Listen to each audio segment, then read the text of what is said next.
Next, let's talk about the deeper strategy, the focus, discipline, and the financial health. Now, the beauty sale isn't just about raising cash, though the 4 billion will certainly help address the crushing debt load. It's also about something more fundamental, strategic focus.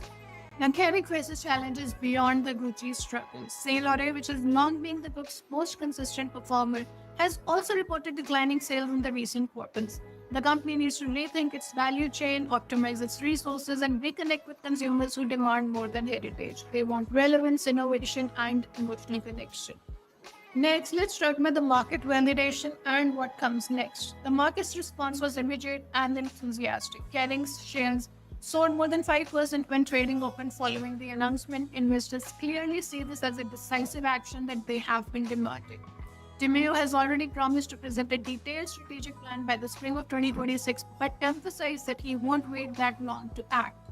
It's crucial to act quickly to restore investor confidence. The industry watchers expect further portfolio optimization, potential brand divestitures, continued real estate refinancing, and a laser focus on reviving Gucci's creative and commercial momentum.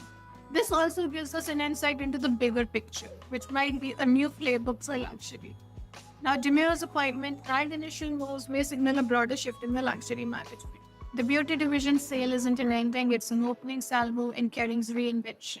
And a look at Demir's leadership, the company is demonstrating that transformation requires uncomfortable choices. Selling businesses acquired at premium prices, admitting strategic mistakes, and refocusing on the core strengths, even when diversification seems appealing.